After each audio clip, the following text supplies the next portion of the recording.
Stay with me, because before this night ended, one billionaire would lose his empire, his reputation, and the only woman who had ever loved him for free. The champagne glass shattered against the marble floor with a crack so sharp it silenced the entire ballroom. Conversation stopped mid-sentence. A violinist near the stage froze with her bow suspended in the air. More than 300 guests turned toward the center of the grand ballroom inside the Blackwood Regency Hotel, where Natalie Whitmore stood trembling beneath the glow of crystal chandeliers, one hand instinctively covering her 7-month pregnant belly, while pale gold champagne soaked the front of her white silk dress. For one impossible second, nobody moved. Then came the whispers, low at first, then spreading across the room like wildfire. Natalie could feel every pair of eyes locking onto her.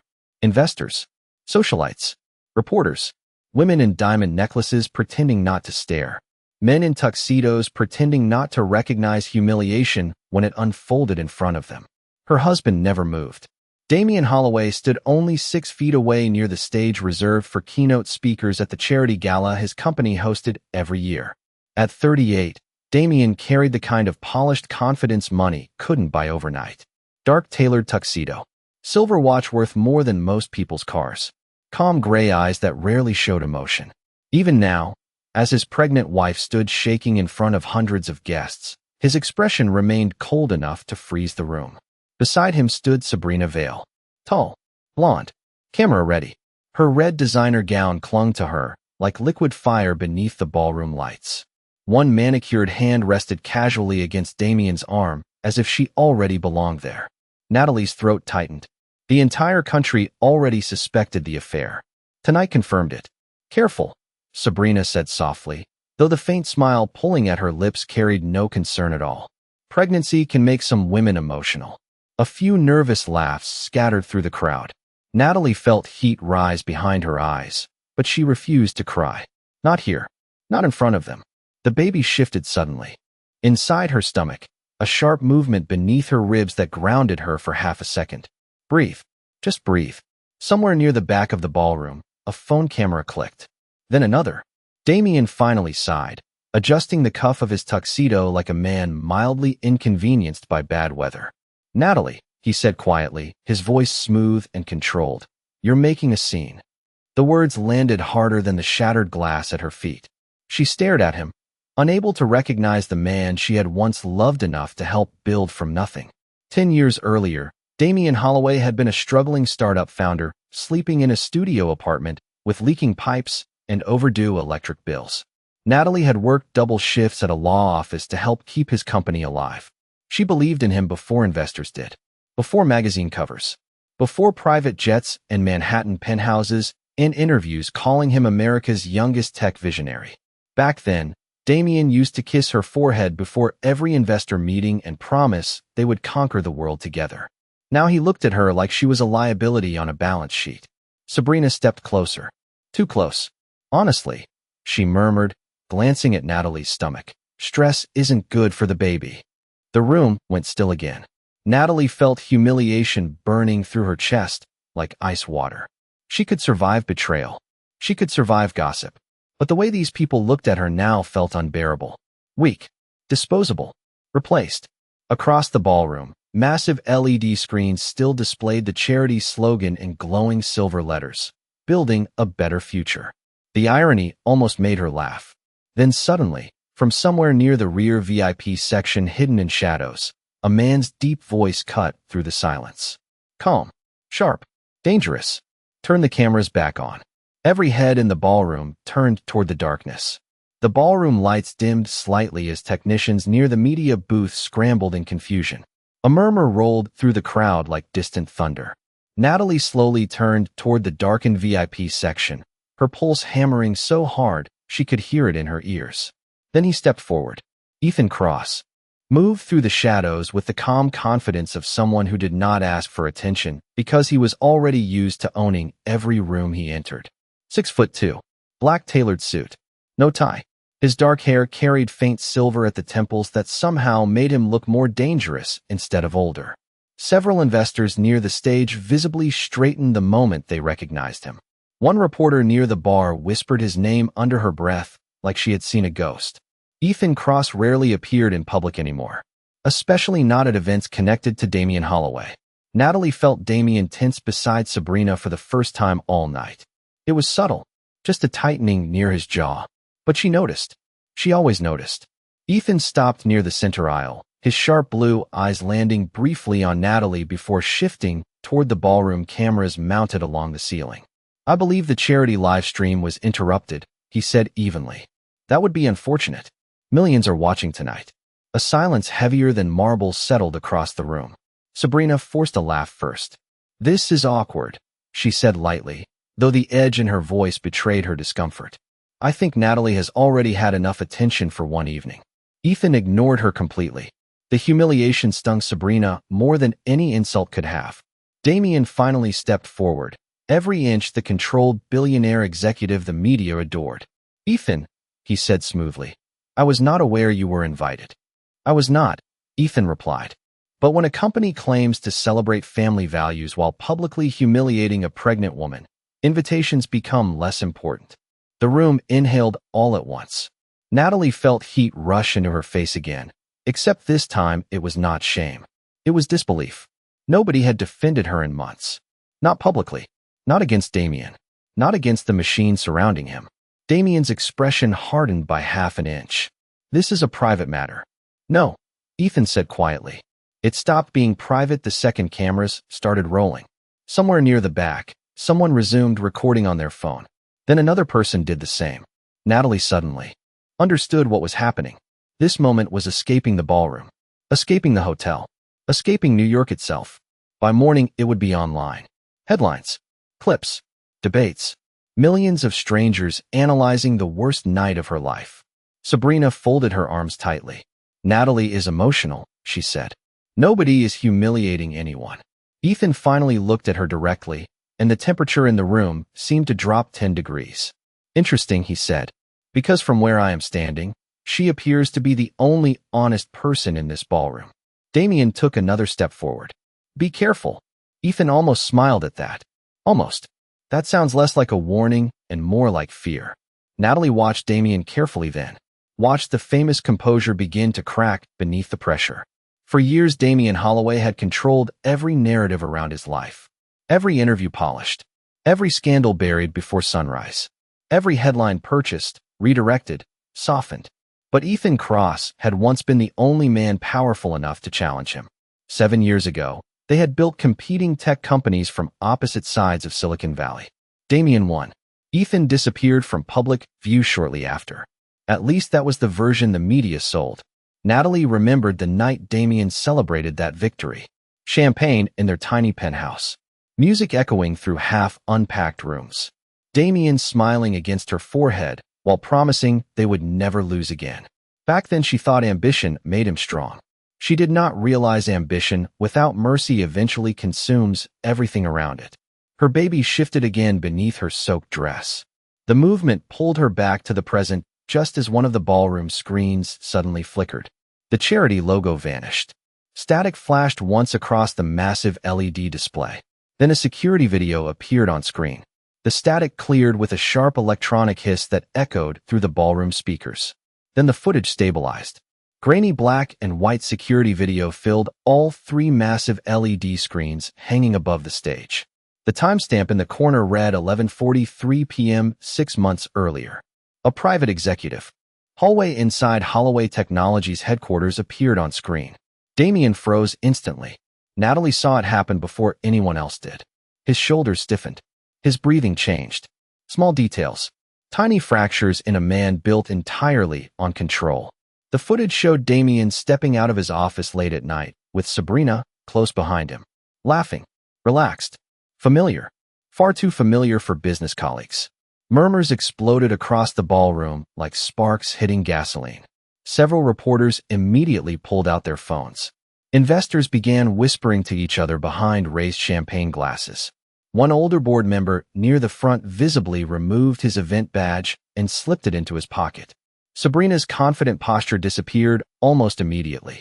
"This proves nothing," she snapped, though her voice lacked conviction now. "People work late." Ethan remained calm near the back of the room. "Keep watching." The footage continued. Damien handed Sabrina a folder. She opened it. Even from 30 feet away, Natalie recognized the gold-embossed Holloway Technologies logo printed across the cover. Confidential executive transfer documents. Then came the moment that changed the room entirely. Damien kissed Sabrina on the forehead while smiling in a way Natalie had not seen in years. Not polished for cameras. Not rehearsed for investors. Real.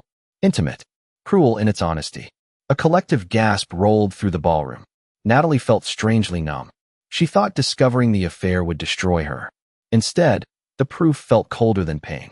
Like finally touching ice after staring at snow for years. Damien stepped toward the media booth sharply. Turn this off. Now. Nobody moved. The ballroom staff looked terrified. One producer near the control table glanced nervously toward Ethan instead. That alone told Natalie more than words ever could. Ethan Cross still carried influence powerful enough to paralyze an entire room. Damien noticed it too. His face darkened. You planned this, he said quietly toward Ethan. No, Ethan replied. You planned this yourself the moment you forgot decency. The screen flickered again. Another camera angle appeared. This time from inside Damien's private office. The room fell silent so quickly the faint clink of ice inside crystal glasses became audible. Natalie stopped breathing altogether. The video showed Sabrina sitting on Damien's desk while he signed paperwork. Then his voice came through the ballroom speakers clear as glass. Once the baby is born, the divorce settlement becomes easier to control. Natalie's heart dropped into her stomach. Around her, people shifted uncomfortably. Several women exchanged horrified looks. Damien immediately looked toward the ceiling speakers as though hearing his own voice disgusted even him. The recording continued. Natalie trusts me completely, Damien said in the video. She will not fight back. She never does. Sabrina laughed softly. Poor thing. The footage ended there. Silence swallowed the ballroom whole. The kind of silence that changes lives. Natalie suddenly remembered the tiny apartment she and Damien once shared in Brooklyn before the money arrived. Broken heater. Cheap coffee. Folding chairs instead of furniture. Damien holding her hand at 2 in the morning promising success would never change who they were. She wondered now if that man had ever truly existed at all. A camera flash burst somewhere near the front row, pulling her back to the present. Reporters were already moving toward exits, desperate to be first with the story. Headlines were being born in real time. Billionaire scandal. Charity gala disaster. Pregnant wife humiliated live. Damien looked around the ballroom, finally realizing something terrifying. The room no longer belonged to him. Then Natalie felt her phone vibrate inside her purse. One text message. Unknown number. 3 words. Check your car. Natalie stared at the message glowing against her phone screen while chaos erupted around her. Reporters pushed toward the exits. Investors surrounded public relations staff, demanding answers. Someone near the ballroom doors shouted that the live stream clip had already reached social media. Less than 4 minutes after the footage aired, Holloway Technologies was collapsing in real time across the internet. Damien stepped toward Natalie at last, his composure hanging by threads now. We are leaving, he said quietly through clenched teeth. Not concern. Not apology. Control. Always control. Natalie looked at him for a long moment without answering. The ballroom lights reflected faintly in his gray eyes, but warmth was gone from them completely. She remembered sitting beside him on the floor of their first apartment eating takeout noodles because they could not afford furniture yet. He used to laugh easily back then. Used to hold her hand like she mattered more than ambition. Now standing in front of her was a stranger wearing her husband's face. Sabrina suddenly grabbed Damien's arm tightly. The press is outside, she whispered urgently. We need to go now. Natalie noticed the word we. Not you. We. The replacement had already happened. Publicly. Officially. A strange calm settled over her chest. The kind that comes after disappointment grows too heavy to carry anymore. Without another word, she turned away from them and began walking toward the ballroom exit. Gasps followed her movement immediately. Cameras flashed. One reporter called her name loudly, but Natalie kept moving. Her heels clicked softly against the marble floor while whispers chased her like smoke. Ethan Cross watched silently from near the rear aisle as she passed him.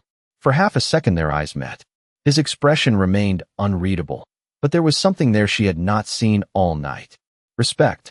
Outside the ballroom, The hotel hallway felt colder and quieter. The distant hum of elevators echoed through polished marble corridors lined with gold trim and expensive artwork nobody ever really looked at. Natalie pressed one hand against her stomach as the baby shifted again beneath her dress.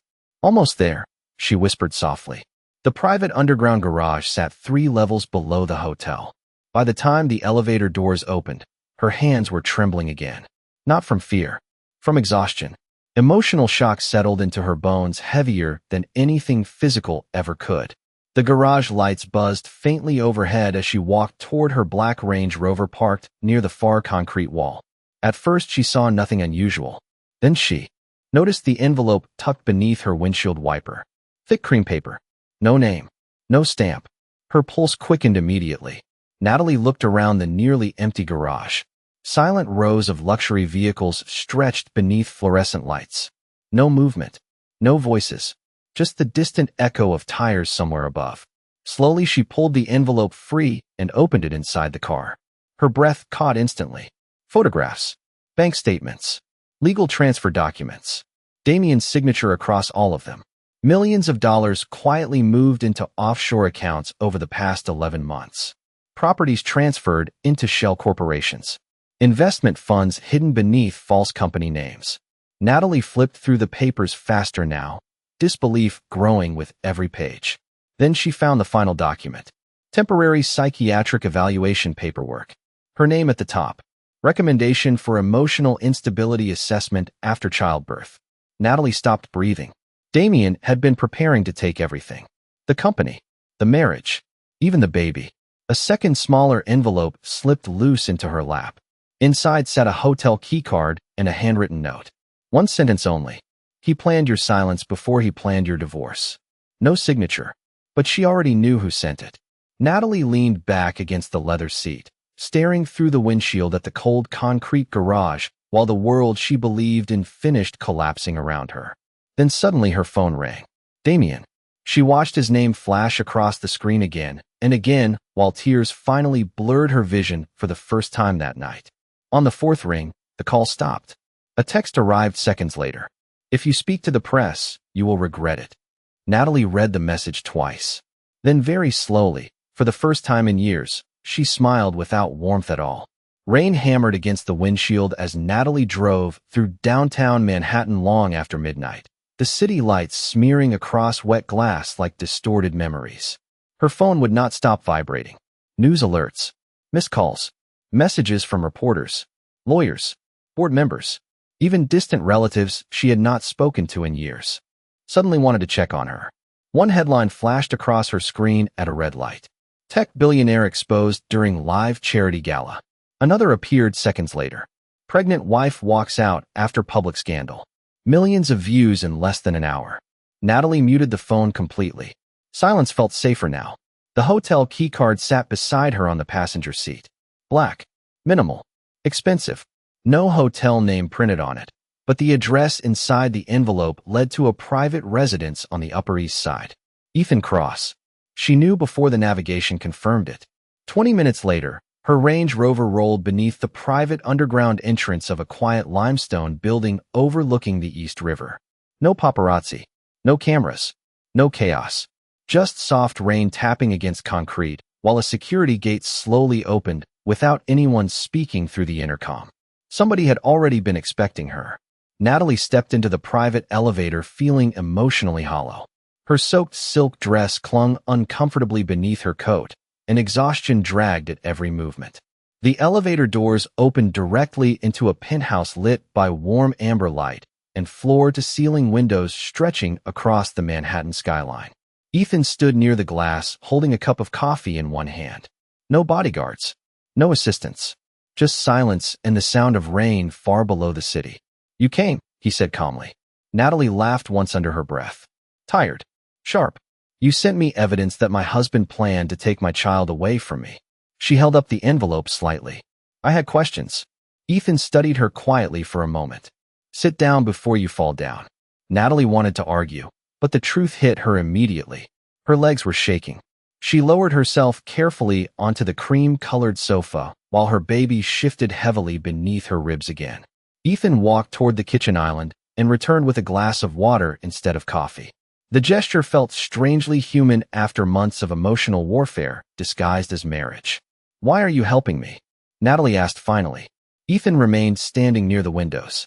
"Because 7 years ago Damien Holloway destroyed my company by leaking proprietary software before launch." Natalie blinked slowly. "The media said your company failed." "The media said what Damien paid them to say." His voice stayed calm, but something colder lived underneath it now. He buried competitors the same way he buried people. Quietly, legally, publicly, smiling the entire time. Natalie stared down at the documents in her lap. Suddenly, every memory felt different. Every late-night meeting, every secretive phone call, every carefully rehearsed public appearance. She had spent years married to a man she never fully knew. Ethan crossed the room slowly and placed a thin black folder on the table in front of her. "There is more." Natalie opened it carefully. Inside sat copies of offshore banking records, hidden investment accounts, and internal company emails dating back almost a year. One message froze her blood completely. From Damien Holloway. Subject: postpartum strategy. Natalie stopped breathing. Ethan spoke quietly behind her. He intended to argue emotional instability after childbirth. Temporary supervised custody. Enough time to move assets and control the narrative publicly. Natalie pressed one trembling hand against her stomach instinctively. Her child had already become part of a business strategy before even being born. Tears blurred her vision again, but this time anger rose beneath them hotter than grief. Ethan watched her carefully. "Most people break after betrayal," he said softly. "But sometimes betrayal reveals who was weak all along." Natalie slowly looked up at him. "What happens now?" Ethan's expression remained unreadable against the city lights behind him. "Now," he said quietly, "you disappear before Damien realizes you stopped being afraid of him." By sunrise the next morning, Natalie Whitmore had disappeared from public view completely. News anchors called it a breakdown. Entertainment bloggers called it humiliation. Financial analysts called it catastrophic damage control for Holloway Technologies. But none of them knew the truth. Natalie was not hiding because she was weak. She was hiding because for the first time in years, she was finally thinking clearly. 3 weeks passed without a single public sighting. Damien released carefully scripted statements through attorneys insisting the gala incident had been manipulated by business rivals. Sabrina vanished from social media entirely after reporters uncovered photos linking her to hidden corporate transfers. Holloway Technologies stock dropped 19% in 8 trading days. Investors panicked. Comment sections exploded. One viral clip of Damien calling Natalie emotional reached almost 30 million views online. People who once admired him now dissected every interview he had ever given, searching for signs of arrogance they previously ignored. Natalie watched none of it. Ethan moved her into a quiet waterfront property in Connecticut nearly 70 miles outside Manhattan, where reporters could not reach her. The house overlooked gray winter water and empty docks swaying softly in the cold Atlantic wind. No luxury parties. No cameras. No headlines screaming from giant LED screens. Just silence. Real silence. For the first few days, Natalie barely spoke at all. She slept in oversized sweaters with legal folders scattered around the dining room table and spent hours staring at snowfall drifting across the harbor. Some nights, she woke up convinced she heard Damien's voice downstairs, even though she knew he was nowhere near her. Betrayal lingered inside the body long after logic caught up. But slowly the fog began to clear. Every morning Ethan arrived with more documents. More records.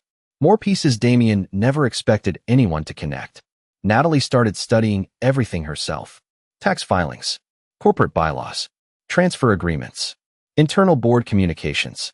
She stopped looking like a broken wife and started looking like the attorney she almost became before sacrificing her career for Damien's dream. One snowy afternoon, Ethan found her sitting at the kitchen counter surrounded by highlighted paperwork while classical piano music played softly through hidden speakers. "You have not eaten in 6 hours," he said calmly. Natalie did not look up from the contract in front of her. Damien forged timing disclosures on 3 international accounts. Ethan placed a cup of tea beside her. Most people would still be crying. Natalie finally looked at him then. Her eyes were tired, but different now. Sharper. "I already cried." The baby kicked suddenly beneath her sweater. A strong movement this time. Healthy. Alive. Natalie rested one hand gently against her stomach while staring down at the paperwork again. He built his entire empire believing I would never fight back, she whispered. Ethan leaned against the counter quietly. That is because people like Damien confuse kindness with weakness. Snow continued falling outside the massive windows while Natalie opened another file. Then she froze. Hidden beneath a stack of offshore transfers sat an old shareholder agreement from Holloway Technologies signed nearly a decade earlier when the company barely existed. Her name appeared halfway down the page. Natalie Whitmore. 49% silent equity ownership. She blinked once. Twice. Ethan, she said slowly. He crossed the room immediately. Natalie handed him the contract with trembling fingers. He never removed my shares. Ethan read the document carefully. For the first time since meeting him, genuine surprise crossed his face. This agreement predates series of funding, he murmured. If this is valid, Damien cannot sell or restructure major company assets without your approval. Natalie stared out toward the frozen harbor while realization settled over her like electricity. Damien spent years treating her like decoration beside his empire, while legally, she still owned almost half of it. A slow breath left her lungs. Then, for the first time since the gala, Natalie smiled with something stronger than anger behind it. Power. Across the room, Ethan watched her quietly before speaking one sentence that changed everything. He thought he buried you, he said softly. But he left you holding the match. 3 months later, Manhattan looked exactly the same from the outside. Yellow cabs flooded rain-slick streets. Digital billboards flashed luxury advertisements over Times Square. Men in expensive coats hurried through glass towers pretending power lasted forever. But inside Holloway Technologies, panic had become impossible to hide. Damien Holloway sat at the head of the executive boardroom, staring at financial reports that worsened every single week. Investors were leaving quietly now. The dangerous kind of leaving. Not loud enough for headlines yet, but enough to bleed confidence from the company inch by inch. The gala scandal refused to die. Every interview Damien gave only fueled new criticism online. Analysts questioned his leadership. Employee leaks surfaced across tech blogs. Former assistants described toxic workplace behavior under anonymous accounts. Somebody inside the company had started talking. Damien suspected everyone. Sir, his chief legal officer said carefully across the table, the emergency shareholder vote is scheduled for tonight's charity auction. Damien loosened his tie slowly. I know. If Natalie appears publicly, she will not. But even he no longer sounded certain. Across the city, black SUVs lined the entrance of the Whitmore Foundation Winter Auction at the Sterling Grand Hotel. The event attracted old money families, tech executives, politicians, and media personalities from every corner of New York society. Crystal chandeliers reflected against marble floors while photographers shouted names beneath bursts of camera flashes. Then suddenly the noise outside shifted. A ripple. A pause. Like the entire sidewalk inhaled together. A white Rolls-Royce pulled beneath the entrance canopy exactly at 7:40 p.m. The driver stepped out first. Then Ethan Cross emerged from the passenger side, wearing a black wool overcoat sharp enough to cut glass. Reporters instantly surged forward. Ethan, is it true you are buying Holloway shares? Did you leak the gala footage? Are you working with Natalie Whitmore? Ethan ignored every question completely. Then the rear passenger door opened. Silence hit the sidewalk like winter air. Natalie stepped out slowly beneath the camera flashes wearing a fitted ivory gown beneath a long cream coat draped elegantly over her shoulders. Her pregnancy showed clearly now at nearly 8 months, but nothing about her resembled the shattered woman who left the gala months earlier. No trembling hands. No tears. No fear. Just calm. Cold calm. Camera shutters exploded across the entrance so rapidly the sound resembled distant hail against glass. One reporter whispered aloud without realizing her microphone was still live. Oh my God. Within seconds, clips of Natalie arriving beside Ethan flooded social media again. Millions watched in real time.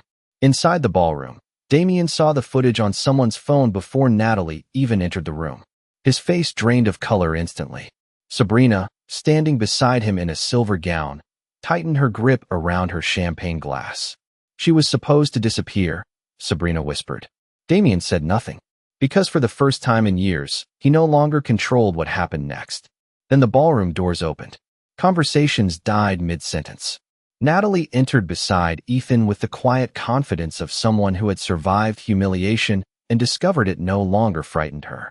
Heads turned one by one across the room until nearly every eye followed her movement through the ballroom. Damien stood frozen near the stage. Natalie noticed immediately how tired he looked now.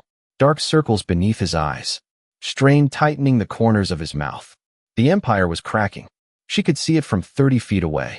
Ethan guided her carefully through the crowd before stopping near the center of the ballroom. Reporters surrounded the perimeter, already preparing for disaster. They sensed blood in the water financially, socially, politically. Natalie rested one hand lightly against her stomach while cameras flashed around her again. Damien finally approached. "What exactly are you doing here?" he asked quietly. Natalie looked at him for a long moment. Once upon a time, this man had been her entire world. Now he just looked small. "I am here," she said softly enough that nearby reporters leaned closer to hear every word. "Because tonight, everyone finally learns who actually owns your empire." The ballroom went completely silent after Natalie's words settled into the air. Even the string quartet near the stage had stopped playing. Crystal chandeliers glowed overhead, while hundreds of wealthy guests stood frozen between half-finished conversations and untouched champagne glasses. Damien stared at Natalie as though he no longer recognized the woman standing in front of him. "That is impossible," he said finally, though the confidence in his voice sounded forced now. Natalie did not answer immediately. She simply removed a slim leather folder from her coat and handed it calmly to the attorney standing beside the auction stage. "Please display page 14, she said softly. The massive projector screens above the ballroom flickered to life seconds later. Legal documents filled the screens in sharp black lettering. Holloway Technologies founding shareholder agreement. Signed 9 years earlier. Damien Holloway. Natalie Whitmore. 49% equity ownership. The room exploded into noise. Reporters surged forward, so aggressively security staff rushed to contain them. Investors began speaking over each other in panicked whispers. One financial analyst near the front visibly pulled out his phone and started selling stock before the market even opened the next morning. Sabrina's face drained completely of color. "No," she whispered under her breath. "No, no, no." Damien grabbed the document from the attorney and scanned it wildly. Natalie watched his hands begin to shake for the first time since she had ever known him. "This agreement became obsolete after restructuring," he snapped. "Not according to Delaware corporate law." A new voice answered calmly from across the ballroom. Heads turned again as Judge Eleanor Hayes stepped forward from the charity board table near the stage. Elegant navy gown. Silver hair swept neatly back. The entire room shifted instantly once they recognized her. Eleanor Hayes was not just a federal judge. She was one of the most respected corporate law authorities in New York. Natalie noticed Damien go completely still. Judge Hayes adjusted her glasses slightly while looking over the documents displayed above the ballroom. "Unless a shareholder formally signs relinquishment documentation," she continued evenly, "ownership remains legally binding regardless of later valuation increases." A dangerous silence spread through the room. Natalie could almost hear Damien calculating the disaster unfolding around him in real time. 49% ownership meant he could not remove her, could not force her out, could not restructure assets without her approval. Everything he built while treating her like a decorative wife now legally belonged to her too. Reporters shouted questions from every direction. Did Mr. Holloway attempt to conceal ownership records? Were investors informed? Was the psychiatric filing connected to custody strategy? Damien looked cornered for the first time in his life. Then Sabrina made the mistake that destroyed what little remained. "This is ridiculous," she snapped loudly. She contributed nothing to that company. The words echoed across the ballroom. Natalie slowly turned toward her. Calm. Controlled. "I wrote the original investor contracts while Damien slept on an air mattress beside me in Brooklyn," she said quietly. "I negotiated his first software licensing call from a coffee shop because we could not afford office space. I paid employee salaries with money from my own inheritance before investors ever believed in him." Every word landed like falling glass.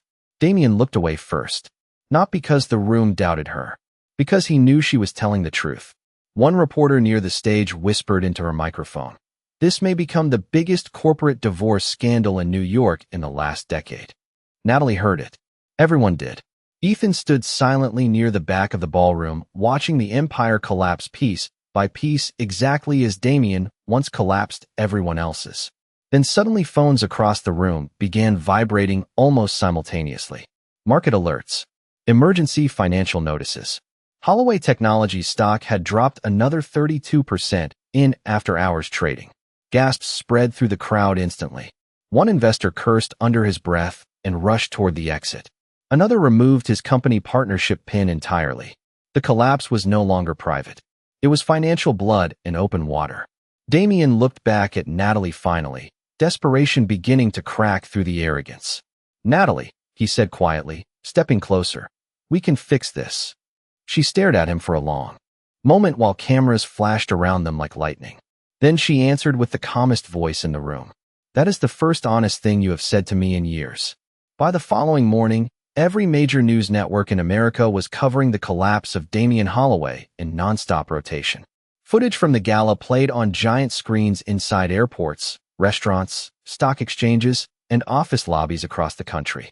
Analysts called it one of the fastest reputation implosions in modern corporate history. Commentators debated greed, loyalty, and power while hashtags carrying Natalie Whitmore's name reached nearly 200 million views online within 48 hours. But Natalie watched none of it. 5 days later, snow drifted quietly outside St. Catherine Medical Center while soft afternoon light spilled through the maternity ward windows. The world outside remained loud and hungry for scandal. Inside room 814, everything felt still, peaceful. Natalie sat upright in bed wearing a pale cream sweater with her newborn daughter, sleeping quietly against her chest beneath a soft white blanket. Tiny fingers curled gently around the fabric near Natalie's collarbone. The steady rhythm of hospital monitors filled the room like distant rain. For the first time in months, Natalie felt something stronger than survival. Relief. A nurse quietly adjusted flowers near the window before smiling softly toward the baby. "She has your eyes," the nurse whispered. Natalie looked down at her daughter and felt tears burn again unexpectedly. Not from sadness this time. From exhaustion finally leaving her body. The hospital door opened gently a few minutes later. Ethan Cross stepped inside carrying no flowers, no cameras, no grand speeches. Just coffee in one hand and silence that somehow felt safe now. Natalie smiled faintly the moment she saw him. "You look terrible," Ethan said calmly. Natalie laughed softly under her breath. "I just gave birth 9 hours ago." "Fair point." He placed the coffee carefully beside her bed before stopping near the window overlooking the snow-covered city below. For a moment, neither of them spoke. They did not need to. Outside the hospital, Damien Holloway's empire continued collapsing piece by piece. Federal investigators had opened formal reviews into financial disclosures at Holloway Technologies. Multiple board members resigned publicly. Sabrina Vale disappeared entirely from public life after leaked emails connected her directly to hidden offshore transfers. Reporters camped outside Damien's penthouse day and night, hoping to capture footage of the billionaire who lost everything almost overnight. But none of that existed inside this room. Here there was only soft winter light, the sound of a sleeping child breathing quietly, and the strange calm that follows surviving something designed to destroy you. Natalie adjusted the blanket gently around her daughter. "He asked to see her," she said quietly after a while. Ethan remained near the window, and Natalie looked down at the baby sleeping peacefully against her chest. "I said no." The room fell quiet again. Somewhere down the hallway a newborn began crying briefly before nurses soothed the sound away. Ethan finally turned back toward her. "Do you regret any of it?" Natalie thought about the question carefully. She thought about the gala. The humiliation, the fear, the betrayal hidden beneath years of marriage. She thought about the woman who once believed loyalty alone could protect love from ambition. Then she looked down at her daughter again. "No," she answered softly, "because losing him forced me to find myself again." Ethan studied her for a long moment before giving a small nod that carried more respect than pity ever could. Outside the hospital window, snow continued falling across Manhattan in slow silence, while somewhere far below reporters still chased headlines about money, scandal, and power. But up here, none of that mattered anymore. Damien Holloway lost his company. He lost his reputation. He lost the future he spent years trying to control. Yet none of those became his real punishment. His real punishment was far quieter than public humiliation or financial collapse. Every morning for the rest of his life, he would wake up knowing the woman who once loved him honestly no longer did.